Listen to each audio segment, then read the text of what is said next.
दुःख सगळ्याला, दुःखाला कोण सोडलं नाही, हा जन्म दुःखाचा. आपल्याला जरी कोणी सुखी दिसत असेल त्याच्याही मागे दुःख आहे महाबापू, लक्षात ठेवा. जे आपल्याला कर्मात भोगावं असेल ते भोगावंच लागेल. आणि आई वडिलांचं असतं पण त्याला वेळ लागतो. त्या कंसाच्या नगरामध्ये गेला आणि म्हणू लागला का चुडा बरा बाया नो चुडा. आता बायाच्या जात माहित आहे आपल्याला, कोणीतरी आलं तर बिचाऱ्या पटकन जमा होतात आणि त्याला भाव विचारतात, अशी बायाची परिस्थिती. तशा त्या मथुरेवरच्या बाया जमा झाल्या. हा कशात म्हणू लागला चुडा भरा बाया नो चुडा, चुडा जारीच्या तोलावर, चुडा जारीच्या तोलावर.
तेव्हा तो परमेश्वरचा चुडा विकायचा नव्हता, पण असं वाटू दिलं नाही का मी देवकीचा आत्मा मुलगा आहे.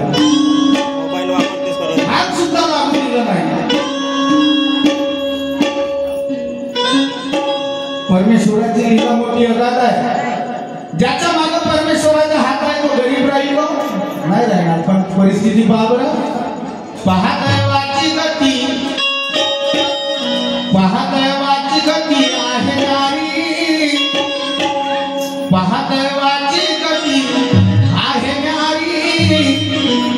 बाकी असोनी देव पांडव भिकारी, बाकी असोनी देव पांडव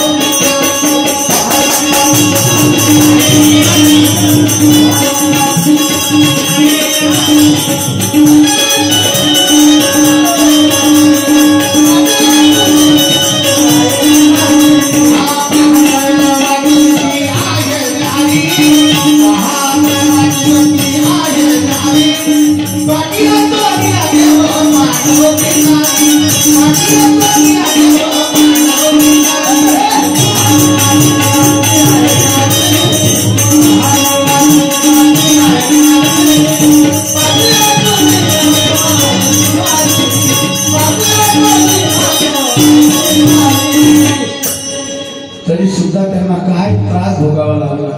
पण सत्याला कसोटी लागते, वेळ लागते. पण हा कंस धन संपत्तीनं बलाढ्य शक्तीनं माजून होता. त्या कंसाच्या नगरामध्ये गेला आणि काय किंमत सांगितली, 1.25 लाख सोने टाकला आणि चुड्याचे मोल सुंदरी. तेव्हा त्या बाया म्हणत आहेत, दादा आता बंद करा बेटाळ चुना मायला भारी, बंद करा बेटाळ चुना मायला भारी.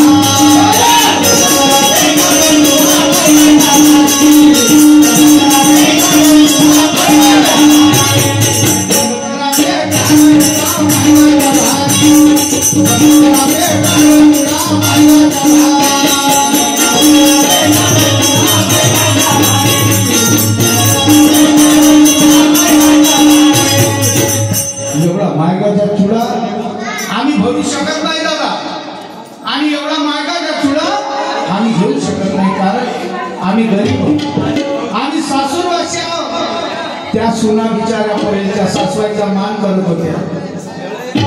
हा ना आता त्या सुना पहा सासूच्या पहिले सामनी करत्या. तर त्या सुना काय म्हणते बिचाऱ्या, न सासूरवास्या गाणाऱ्या आहे तुम्हाला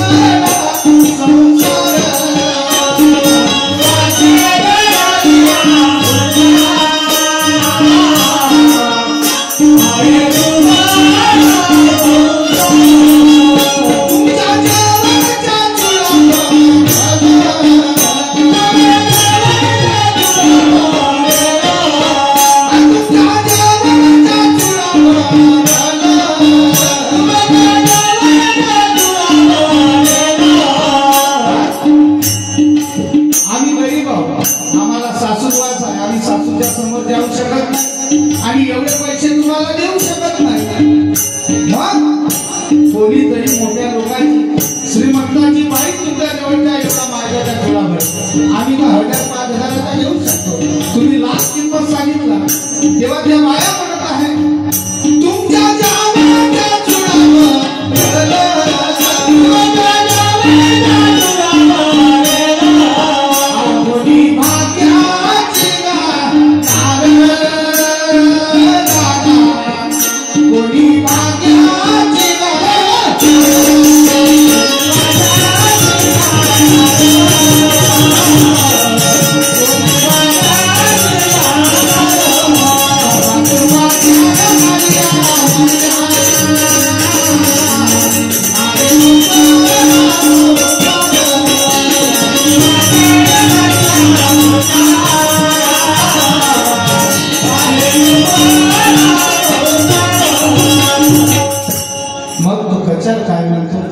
म्हणते मला वापस जावं लागेल. तर म्हणते नाही. मग कोण आहे, भाग्याची ते नारळ कमळच्या कवसाची राणी आणि तिच्या शिवाय चुडा तुमच्या दादा भरणार नाही. मग तेव्हा कचार म्हणतो का ज्या ज्या सहिल्या तुम्ही बातमी कळवा बातमी कळवा कमळ द्यावा.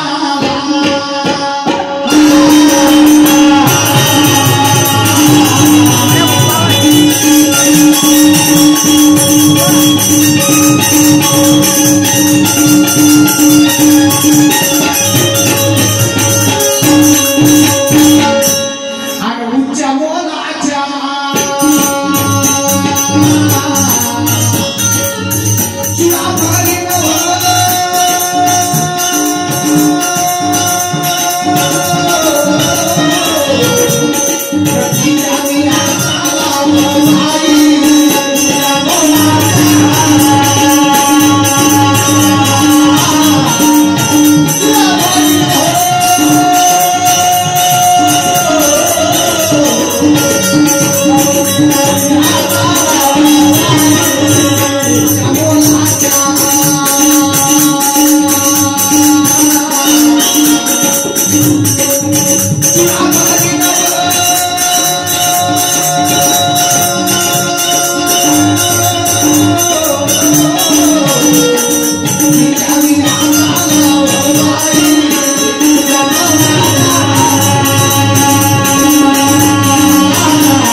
सुंदर असा प्रचार आपल्या नगराला आला.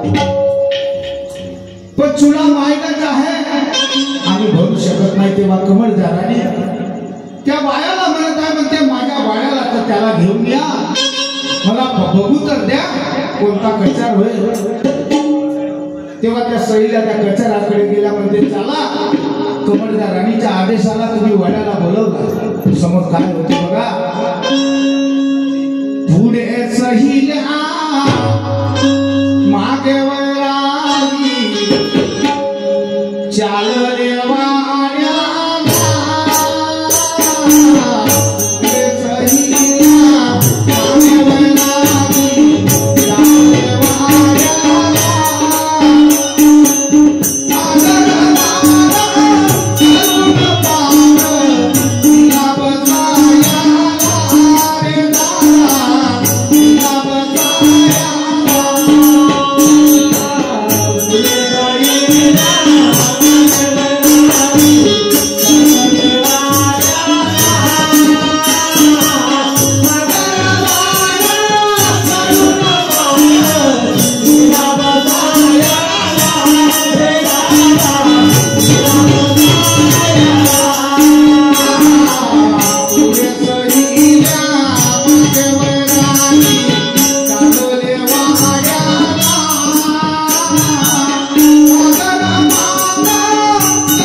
कमळदार राणीच्या वाड्यामध्ये गेला आणि कमळदार राणीनं काय केलं, कंसाच्या राणी म्हणजे त्याच्या मामीनं भाषेला पाय धुण्याकरिता पाणी दिलं, बसण्याकरिता पाठ दिला.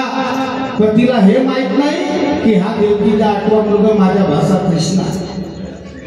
तेव्हा तरी सुद्धा ते कमळदार राणी त्या कचाराला विचारते का, कोण्या गावाचे कोण्या शिवाचे आणि बापा कुठले रहिवासी आणि तुमच्या सारखे भाषे माझे आणि दादा नांदे गोकुळाचे.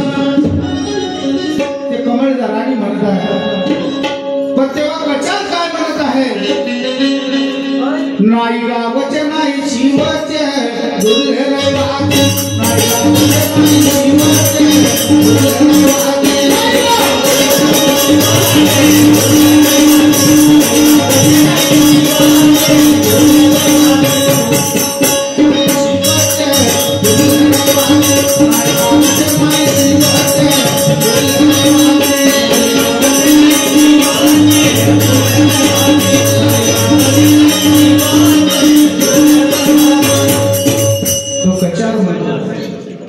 देवकीच्या 8वा वध करण्याकरिता आला कंसाच्या. तो कचार म्हणतो, नाही गावचे नाही शिवचे आम्ही तुझे रहिवासी. तो कोणा म्हणतो,